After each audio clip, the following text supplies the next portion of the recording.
Yo, what's going on, boys? How you guys doing today? Welcome back to another new video.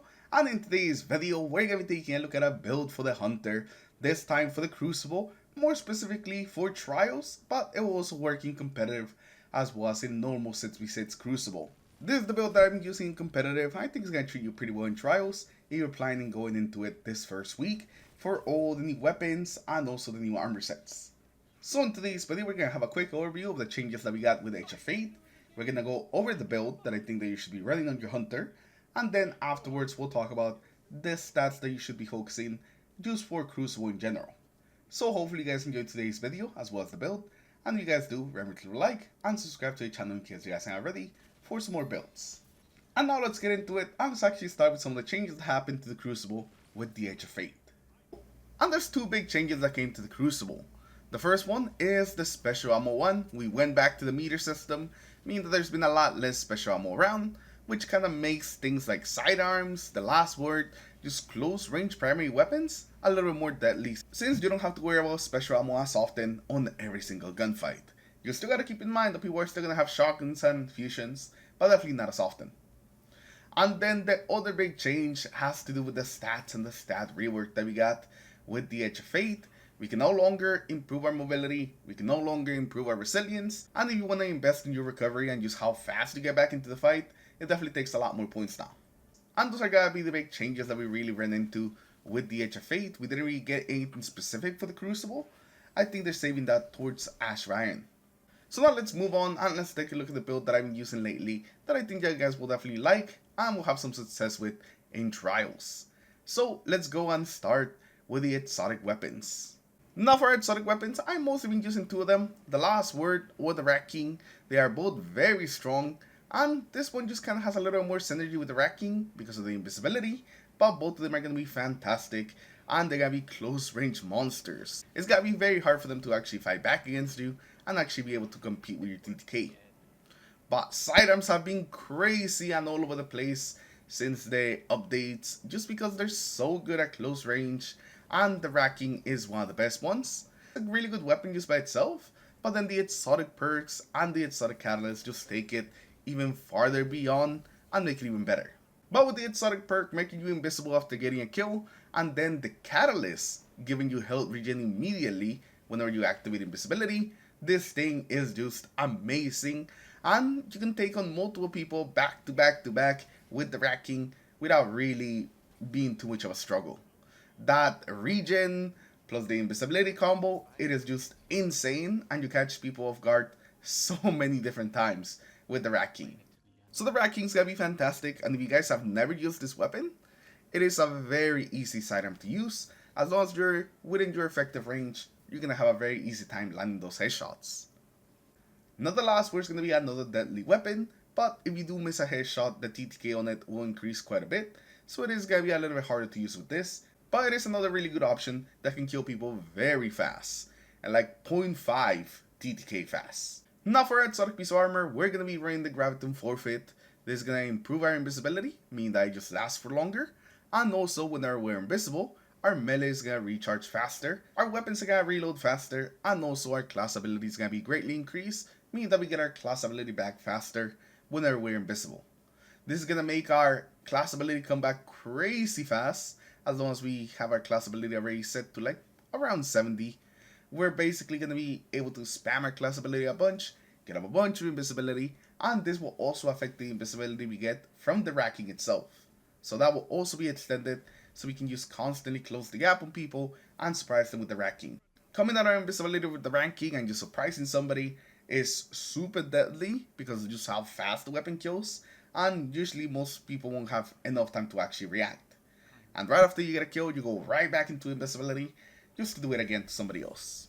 So this and the Rat King just work perfectly with each other, but it really works with any weapon you want, as long as we're playing on the Void subclass, which we are.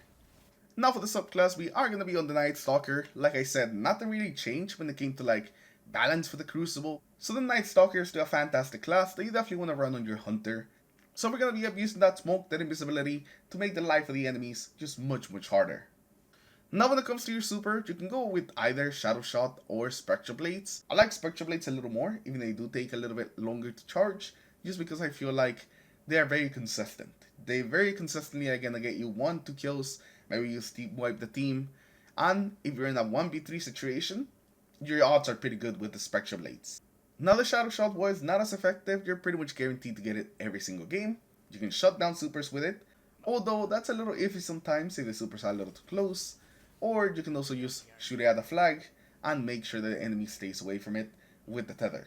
So there's a couple of things that you can do with the tether, but the main upside of it is just how fast you get it and that you can pretty much use it every game. Now for your class ability, you want to go with Gambler's Dodge. This is going to make it so you get some grenade energy every time you use your class ability. Since we're going to be using our class ability a lot to go invisible, every time that we do that, we're just going to get a bunch of grenade energy back so we can keep spamming just smokes at people. And since now it got changed where you don't really have to be next to an enemy, this just means that you're always constantly getting energy back. So if you have any leftover points, put them towards melee. Now for your grenade, the scatter grenade is still fantastic. It's very easy to use, it does some pretty good damage, and it's going to work pretty well with some of the things that we have on this build. But things like the suppressor grenade, the void spike, all of those are going to work. You don't really have to go with a specific grenade for this build. For the aspects, we're going to go with the 2 invisible ones, the Vanishing Step as well as On the Prowl. Now Vanishing Step is our main invisibility, the main thing that's really going to make this build work. Whenever you use our class ability, we go invisible for 8 seconds. And while 8 seconds may not sound like a lot, in Crucible time that is a long time, enough for us to be able to sneak up on somebody and kill them before they even notice. And so we want to just spam this as much as we can. So this is going to be the ability that's going to let us close the gap on the enemies, get up close, and really be in the effective range for a racking. And the second one is going to be On the Prowl. This one pairs up really well with Vanishing Step, since whenever we go into invisibility, we're going to mark target, and whenever we defeat that target, it makes a weakening cloud of smoke that's going to blind the enemies. It's going to make us invisible, and it's also going to give us reload speed, stability, grenade, melee, and class ability energy. We get a bunch of benefits from essentially killing the marked target, and since we're going to be going invisible all the time, we're constantly marking targets, and it's not even something we got to really think about.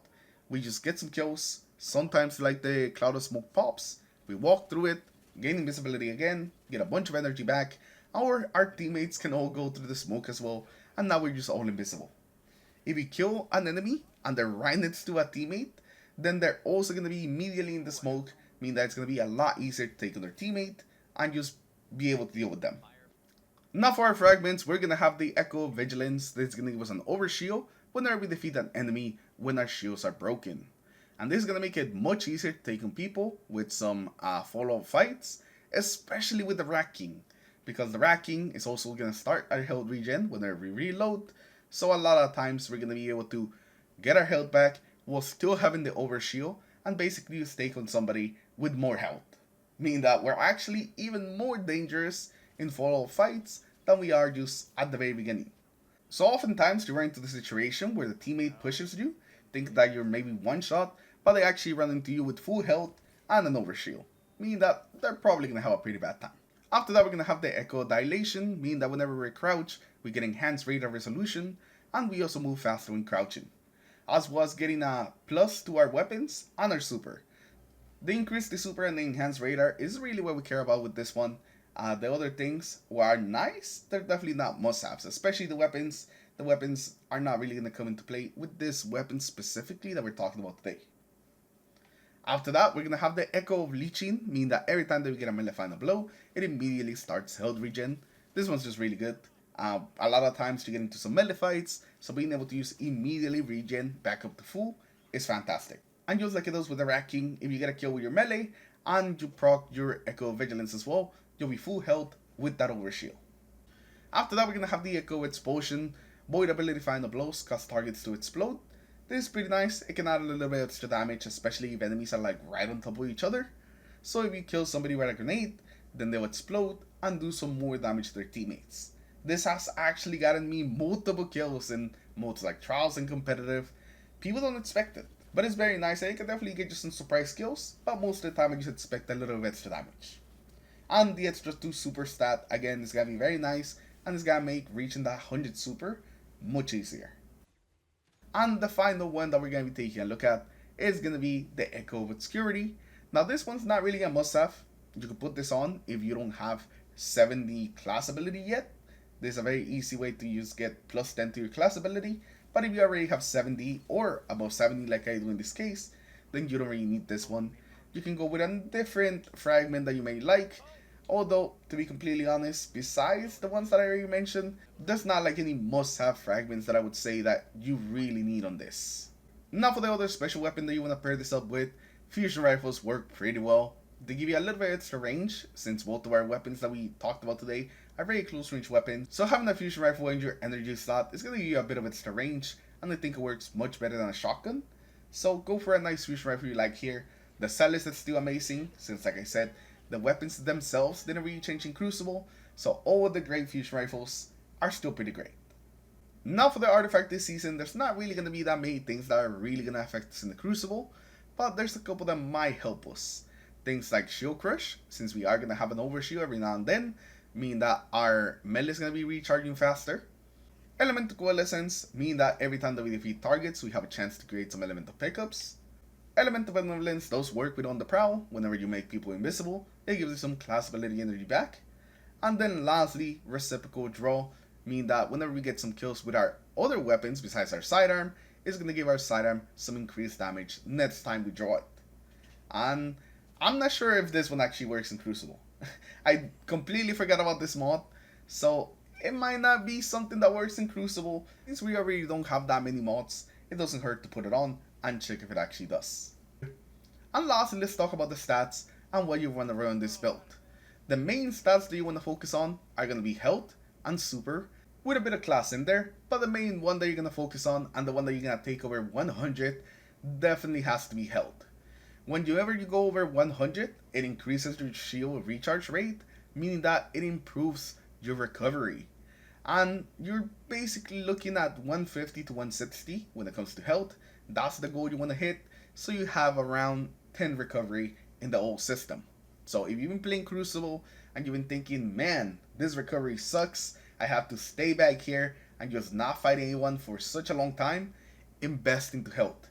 Health is the thing that you can invest the most to make playing the Crucible much better and more like it used to be before the Edge of Fate. So you want to go with 160 health for the increased recharge rate, but 150 will work just fine. As long as you have 150, 160, you're going to be able to get back into the fight much faster, and it will also affect the other things that regen our health.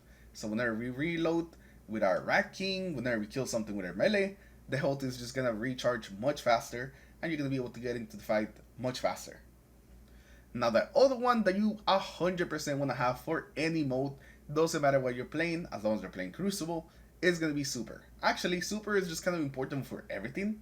You always want to have 100 super to have that 190% energy gains. If you don't have 100 super, there's a chance that you won't even get your super in a match. So this is the other one you definitely want to at least get to 100. Not that over 100 really matters, you only want to hit the 100 to get the most super amount as you can possibly can. And then the last one is going to be the class one. This one you don't really have to have it at 80, 70 is just fine. The difference between 70 and 80 is not really that high, it's like a second. So as long as you have 70 on your class, you should be getting your dodge back very quickly and essentially be able to spam it a lot so you can really take advantage of that invisibility. And whatever other leftover stats you have, I would say to throw them into grenade or melee. I know those are going to be pretty good.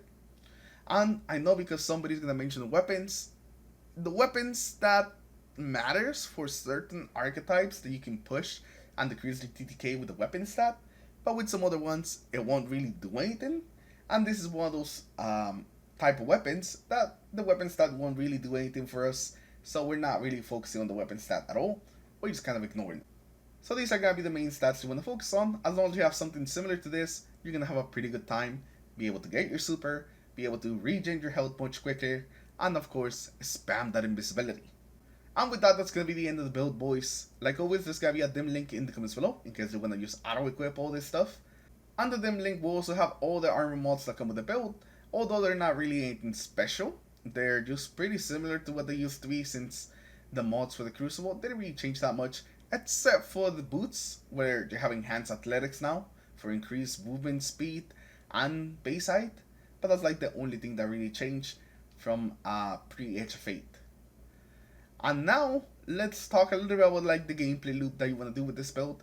But we're not really going to spend much time because it's very simple. You go invisible, you close the gap on somebody, kill them with your Rat King, you reload, go invisible again, and then basically just find somebody else to kill whenever you're invisible. A lot of times, people may try to push you after you kill somebody with your Rat King. You essentially gotta run away for a second when your regen kicks in, and if you did proc your overshield, you got that low, the enemy's gonna have a pretty bad time. Because not only are they gonna have to fight you at full health, but also with the overshield. So I hope a lot of you guys have the catalyst for the Rat King because it makes a huge difference for those follow-up fights. But even if you don't, sometimes the invisibility and the overshield is just gonna be enough. But that's pretty much it. You basically get up close, close the gap, kill people with Rat Kings, and then just basically spam invisibility to your heart's content. It is really a very simple build, but man does it work. It is what I've been using all last week for playing competitive matches, and it's been working pretty well.